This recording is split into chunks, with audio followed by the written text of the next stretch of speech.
how you've been on different sides of the issues we're going to discuss. You emerge with new learning, new openness. My hope is that I'll get some participation, I'll ask maybe any questions that you all want to share with me. I've got those hopes. And I've got a last hope, but I think that's a bit of a stretch, that upon hearing me, you'll decide that I'm deserving of a house and a car. You'll buy it from me because I'm cool like that. Now, I realize I'm reaching a bit with that last goal, but I want to be honest with you. Those are my goals for today. I want to start off, and I'll do this at different times today. I want to start off by watching about a minute or so of a YouTube clip.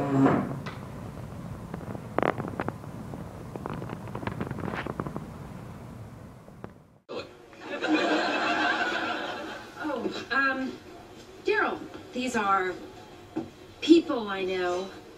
Jerry, George. Nice meeting you.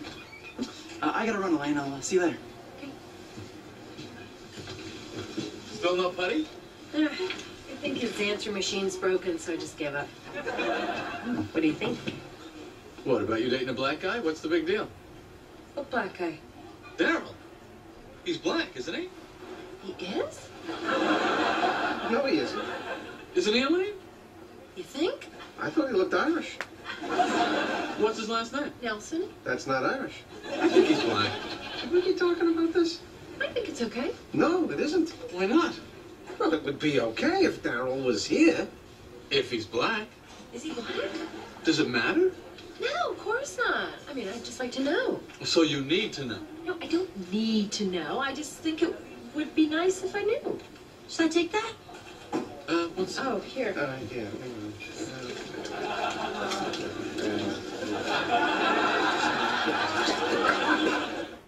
So, George, do you have any thoughts on this Daryl situation? Actually, I did have a thought. Oh. Why don't you just ask him? Because if I ask him, then it's like I really want to know. Maybe he's, mixed. Is that the right word? I really don't think we're supposed to be talking about this. Coffee? Sure. Are you black? Or should I bring some cream? I'm black. Oh, you know what? Bring a little cream. Look at that. Did you hear that? What? God, there are still people who have trouble with an interracial couple. Interracial? Us? Isn't that unbelievable? Yes, it's awful. They're upset because we're an interracial couple. That is racism. I don't feel like eating. Me neither. Well, maybe this turkey club. Long day? Yeah, I just worked a triple shift. I hear you, sister. Sister? Yeah, it's okay. My boyfriend's black. Here he is. He's black? Yeah. I'm black? Aren't you? I'll give you a couple minutes to decide. What are you talking about? You're black. You said we were an interracial couple. We are. Because you're Hispanic. I am? Aren't you? No. Why would you think that? I might think you're a bad person, and I don't want to be around bad people. I don't even want to talk to bad people, so this discussion done. Future discussion's over. There's no need, right? Because you're a bad person, right? That's the fear, right, Jamie? That's the fear. Yes. Tell me your name first. Yes. I think a lot of people are uneducated on what, like, terms mean when it comes to talking about it, because we don't talk about it. So I think people are, like, oblivious, and they are afraid, like, I bring it up, people are going to judge me because I really don't know the meaning of what I'm saying or how I'm projecting to the other people. So I think, and you'll correct me if I'm wrong, Ruthie, that I heard two things. One thing I heard was, again, it goes back to that judgment. I'm going to bring it up and you'll judge me somehow negatively. And then I also heard you say part of the issue is that we really don't know the definition. We've not operationalized these terms. We don't really know what they mean. We might think we do, I don't know. But ultimately, that's part of what makes it so difficult, right? So it's the fear of judgment. It's the lack of knowledge about what the words mean, right? Agamas. What else? Darker skin if you want to be called African American, so that's why I was using the term. And one of my fellow soccer players she's from Panama. She's not from originally from Africa, but she's dark skinned. And my dad asked me a question. I'm like, oh yeah, she's the African American girl that plays forward. You know, I described who she was. He's like, oh yeah. And she's like, I'm not African American. I'm black. And I'm like, yeah. I'm like, I didn't mean to offend you. I was just, that's how I was brought up. So I think it reveals the differences in how people were brought up and how we feel like we're supposed to treat people, but that's different from the way someone else feels like they're supposed to be treated. Yeah, and I noticed, it's Erica, right? Yes, I noticed Erica, as your friend confronted you, as you were describing it, you took a deep breath, I saw the tension there, and the hand went right there. What was going on right there when she said that to you? What was going on for you? It made me feel bad because I didn't want her to think that I was using a term that she'd take offense to. You know, and she was just trying to set me straight. There wasn't anything between us, but I just felt bad. So I was like, I want her to feel like I know who she is. She's my teammate. Okay. She's my friend. And I didn't, you know, I didn't know her background. And she straightened me out, but, you know. Like, Dave Chappelle comes to mind when I think about people who package difficult things in this comedic form and make it a bit more digestible. The fear there, or my concern there, is that sometimes we miss the essence of the message, right? But yeah, absolutely. Other people, what's difficult in your own lives? What's difficult about talking? Go ahead, come here. Josh, my name's Josh. I think sometimes people are so scared of being offensive that's probably the main thing that makes it offensive. Like if you're scared to say something, and half the time people don't know if it's racist or not, but they're just so scared to say it. But you started thinking that it could be racist because they don't say it. Gotcha. Yeah, so they start kind of walking around it, and you think, oh my God, you're about to really offend the hell out of me, aren't you? So whatever you say, well, be like, cookies, how dare you accuse me of liking cookies? Am I an Oreo? Is that what you think? So you started. I was a bit dramatic there. I hope it still captured the essence of the statement. I hope I didn't miss the message there. Anybody else? It could be that some of you are like, well, this is not strange to me. I talk about this. And things that we talk about. And you? What are your parents support? That I'm an African American male. That from where I'm from, there's a better chance of me growing up to go to jail or be murdered than to graduate high school. And that's something that they instilled in me and said, do you want to be like everyone else and be a statistic, or do you want to be somebody that breaks the mold? And I think it's a little bit easier for us as African Americans to just talk about certain things like that, for the simple fact that it's there every day. Like driving while being black. That's something we do as African Americans, whereas other people don't really have the same feel of driving while being black. Or they could ride along and have African American friends, but then at the end of the day, you can never truly understand what it means to be black in America while being white. It was that way when you're growing up there, not really tough. And then you brought up some of the issues that began at home. Your parents reminded you that you wrestle with these things. You might have experienced some of these things. Maybe that made it easier to talk about. You brought up driving while black. You brought up the fact that white people cannot relate to that. Is that? Oh. How does that impact the discussion itself? Feeling like they can't relate to this. How does that impact? Then there becomes like a disconnect where when you would have, like, we had a race and ethnicity class, and somebody said, well, it's not that bad being black. And I'm like, but you're white, how do you know? And they're like, well, it's not that hard to move out of an oppressive environment and move somewhere else. I said, but you're white, how do you know? I don't have family members that could say, we're gonna move out of the ghetto and the slums and we're just gonna move to the east side. Like, that's not a possibility in my standpoint from where I was at. But when we talked about it, it was something that was easily escapable for him. Okay. You wanted to comment on that as well. Yeah. I think a lot of that just comes from people's own, I guess, lack of information. Just not thinking about things. I'm sure that person didn't mean to say, oh yeah, being black is great. They just didn't know what they were talking about. In my own family, I realized, like, my adopted brother is black, and he grew up first 15 years of his life in a really, really rough part of Cincinnati. And so when he moved in with us, I never thought about, like, you know, every time we passed a police car, he yell bacon out the window.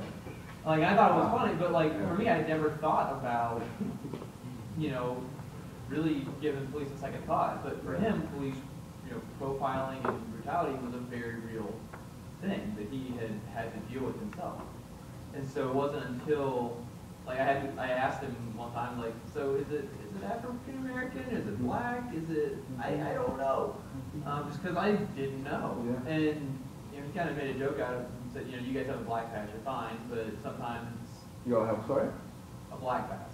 Black pass. And that was how he joked Gotcha. about it. He's like, you guys got a black pass, you're fine. But it was just kind of an interesting chance to really see the differences in the culture, and not necessarily differences, but look at like how much I just never thought about before, because I'd never had that kind of, like, I had black friends. My best friend when I was in kindergarten, 3rd grade was black, but I never really had that kind of, yeah, I never had that like moment of real intellectual focus on it and thought about it. And maybe, you said maybe it was easier to do that when you literally have a brother who lives with that experience.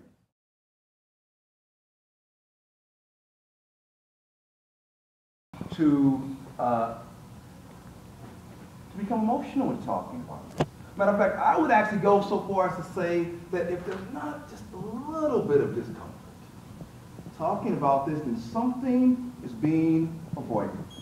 I've teach on this, I've written on this, I've talked about this a lot. I feel my own tension. When I talk to Christine, I've known for, we'll just say, a long time. And when she and I talk about it, I can feel my, in the psych world, right? I can feel my body cues, right? You know, the heart rate's going up, and suddenly it's freezing outside, but I'm really hot. You know, the big bald head is sweating. Suddenly, yeah, I feel these body cues, because this is partially an emotional issue. I think it's quite normal to have one of my sisters, I've got 3, biological, talk about sexism and get angry with me for being sexist. And when I do, they don't need to hold back and say, you know, Bill, you really pissed me off. I'm going to talk. And no, they just let them bow and let me have it. And yet I can listen to the actual words they're saying. I can still hear the content. In spaces I was a sexist recently. I forgot what happened now, and I was confronted, and it didn't feel very good. That confrontation, that didn't feel very good, but it was spot on the money. And last thing I say about this, I recall years ago in grad school, and I was standing in a Walmart, right? It's like, whatever, 2 in the, or very late at night, and I'm like, you know, you're grad school, so you're getting jumped, some kind of Red Bull or something to keep you upright. So I'm there, and in front of me is a mom and her very young daughter. So I'm there, and I'm in another world, you know, but I do notice a little girl staring at me. And every now and then I look over, and she's not even hiding. She's like, and so I noticed it, but I'm half asleep, and I'm thinking, you know, and look, I work with adults in my clinical practice. Didn't even try to study working with kids because I just don't get them. So I was like, I'm just gonna ignore this child. So I keep looking away and look back, and there she is staring again. And so finally I said, I gotta say something. She's staring, direct eye contact. And I said, well, how's it going? And she took a small step back into her mom and just kind of held mom's leg there for a second. I said, all right, fair enough. We don't need to talk about this. And so she kept looking though. And her mom finally said, okay, look, we're leaving. And so she said, Mom, is that guy black? And her mom said, oh my God, could you really? I am so sorry about that. Oh my goodness. And I said, well, she's on to something there. What message did her mom send to the girl? What message did she send to her? Don't talk about it. Don't talk about it? And so what was...